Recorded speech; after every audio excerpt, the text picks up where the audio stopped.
Hello guys, तो आज के सेशन में डिस्कस करेंगे कार्डियक आउटपुट के बारे में। सबसे पहले मेरे सभी नोट्स आपको वेसेलिस एप्लीकेशन में मिल जाएंगे और मेरी बुक फिजियोलॉजी नोट्स में भी सभी नोट्स मिल जाएंगे। दोनों के लिंक्स डिस्क्रिप्शन बॉक्स में है। तो कार्डियक आउटपुट की डेफिनेशन से स्टार्ट कर रहे हैं। तो कार्डियक आउटपुट है वो हमारा अमाउंट ऑफ ब्लड है जो हमारा वेंट्रिकल पंप कर रहा है 1 मिनट के अंदर। ठीक है, लेफ्ट वेंट्रिकल हमारा एओर्टा में पंप करेगा और राइट वेंट्रिकल करेगा हमारा पल्मोनरी आर्टरी में पंप। ठीक है, कार्डियक आउटपुट बहुत इंपॉर्टेंट है। क्यों? क्योंकि ये डिटरमाइन कर रहा है कि कितना ब्लड हमारे अलग अलग बॉडी के पार्ट्स में पहुंचेगा, और ये जो प्रॉपर ब्लड फ्लो है ये हमें इंश्योर कर रहा है कि हमारे टिश्यूज़ है उसे अच्छे से ब्लड मिल रहा है, ऑक्सीजन न्यूट्रिएंट मिल रहे हैं कि नहीं मिल रहे हैं। ठीक है, तो कार्डियक आउटपुट हम एक्सप्रेस कर रहे हैं 3 वेज में। एक है stroke volume, second minute volume, third है कार्डियक इंडेक्स।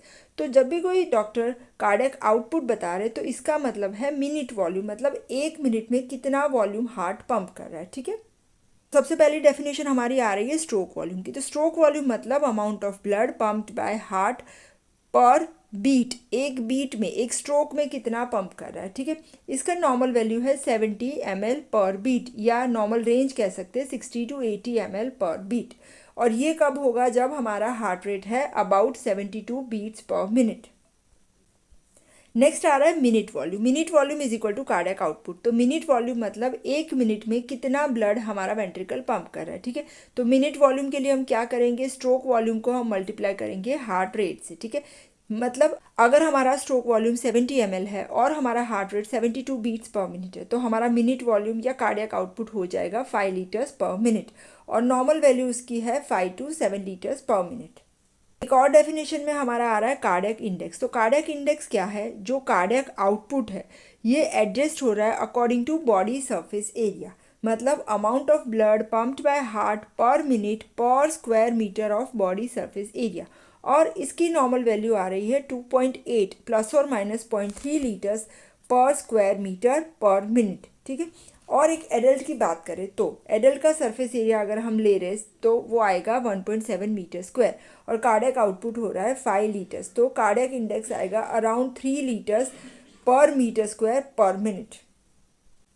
नेक्स्ट डेफिनेशन आ रहा है इजेक्शन फ्रैक्शन। तो इजेक्शन फ्रैक्शन हमारा परसेंटेज है, परसेंटेज ऑफ ब्लड जो पंप हो रहा है वेंट्रिकल से ड्यूरिंग ईच हार्ट बीट, और compare to total blood present in the ventricle, मतलब कितना ब्लड प्रेजेंट है जो हमारा एंड डायस्टोलिक वॉल्यूम है, इसमें से कितना परसेंटेज इजेक्ट हो रहा है। ठीक है, तो सिंपल वर्ड्स की बात करें तो ये हमें परसेंटेज दिखाता है, मतलब एंड डायस्टोलिक वॉल्यूम अगर मेरा 130 है, ठीक है, इसमें से मेरा 70 ml पंप हो रहा है तो कितना परसेंटेज हुआ?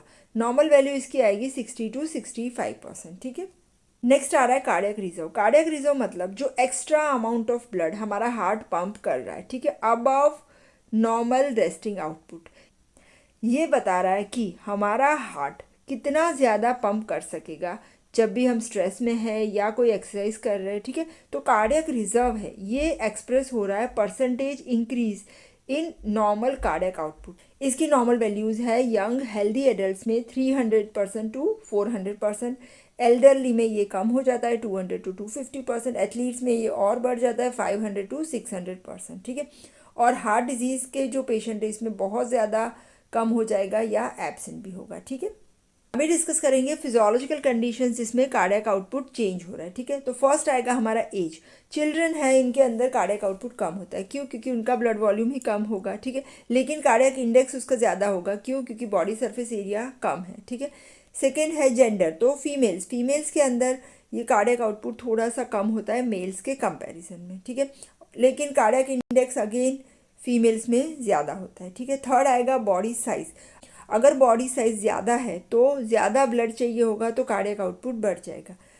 फोर्थ आएगा डाययूरिनल वेरिएशन, मतलब during the day cardiac output है वो अर्ली मॉर्निंग में कम होगा और ड्यूरिंग द डे जब एक्टिविटी करते हैं तो ये आउटपुट इंक्रीज होगा। ठीक है, तो 4 फैक्टर हुए, age, gender, body size, time of the day.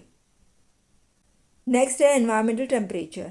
Mild temperature change हो रहा है तो कार्डियक आउटपुट में बहुत ज़्यादा फर्क नहीं पड़ेगा, लेकिन टेम्परेचर जब 30 डिग्री सेल्सियस से ज़्यादा बढ़ रहा है तो कार्डियक आउटपुट इंक्रीज होगा क्योंकि वेज़ोडाइलेटेशन हो रहा है। फिर इमोशनल स्टेट्स जैसे कि एंजाइटी है, फियर है, एक्साइटमेंट है, तो इसमें भी कार्डियक आउटपुट बढ़ेगा 50 to 100%। क्यों बढ़ेगा? क्योंकि कैटेकोलामाइंस एड्रेनालिन जो रिलीज हो रहा है सिंपैथेटिक स्टिमुलेशन के ड्यूरिंग, इसके साथ साथ हार्ट रेट और फोर्स ऑफ कंट्रैक्शन भी बढ़ रहा है। फिर आफ्टर मील भी कार्डियक आउटपुट इंक्रीज हो रहा है फर्स्ट और आफ्टर मील। फिर एक्सरसाइज में कार्डियक आउटपुट इंक्रीज होगा, क्यों इंक्रीज होगा, क्योंकि हार्ट रेट भी बढ़ रहा है और हार्ट का फोर्स ऑफ कंट्रैक्शन भी बढ़ रहा है। नेक्स्ट है हाई एल्टीट्यूड कार्डियक आउटपुट। जब हम हाई एल्टीट्यूड पे जा रहे हैं तो क्या होगा, ऑक्सीजन कम होगा, हाइपोक्सिया होगा।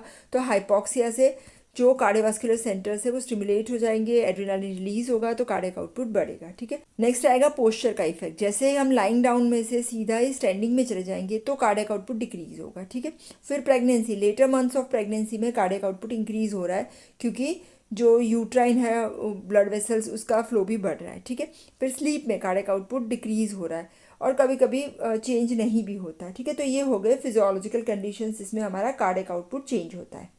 नेक्स्ट है पैथोलॉजिकल कंडीशंस जिसमें कार्डियक आउटपुट चेंज हो रहा है। तो कार्डियक आउटपुट कौन सी पैथोलॉजिकल कंडीशन में बढ़ेगा, तो फीवर है तो मेटाबॉलिक एक्टिविटी बढ़ रही है तो कार्डियक आउटपुट बढ़ेगा। नेक्स्ट है एनीमिया। एनीमिया में ऑक्सीजन लेवल डिक्रीज हो रहा है, हाइपोक्सिया हो रहा है तो कार्डियक आउटपुट बढ़ेगा। फिर हाइपरथायरॉयडिज्म में क्योंकि बेसल मेटाबॉलिक रेट बढ़ रहा है तो कार्डियक आउटपुट बढ़ेगा। नेक्स्ट है decrease in the cardiac output. जब थायराइड हार्मोन डिक्रीज हो रहा है तो मेटाबॉलिक रेट घटेगा, कार्डियक आउटपुट भी घटेगा। देन नेक्स्ट है एट्रियल फिब्रिलेशन। यहाँ पे क्या होगा, वेंट्रिकल्स अच्छे से फिल नहीं होंगे और इसकी वजह से कार्डियक आउटपुट डिक्रीज होगा। थर्ड है हार्ट ब्लॉक होगा तो भी कार्डियक आउटपुट डिक्रीज होगा। कोई कोरोनरी डिजीज़ है या मायोकार्डियल इन्फाक्शन डीजनरेशन है तो भी कार्डियक आउटपुट डिक्रीज होगा। साथ में कंजेस्टिव कार्डियक फेलियर में भी क्योंकि हार्ट के कॉन्ट्रैक्शन वीक होते हैं तो कार्डियक आउटपुट डिक्रीज होगा। शॉक में भी क्योंकि सर्कुलेशन पुअर है तो इसकी वजह से पंपिंग एबिलिटी भी कम हुई है। हेमरेज में क्योंकि ब्लड वॉल्यूम डिक्रीज हुआ है। तो आज हमने कार्डियक आउटपुट का बेसिक पार्ट डिस्कस किया। नेक्स्ट सेशन में हम डिस्कस करेंगे regulation of cardiac output and measurement of cardiac output. Thank you so much.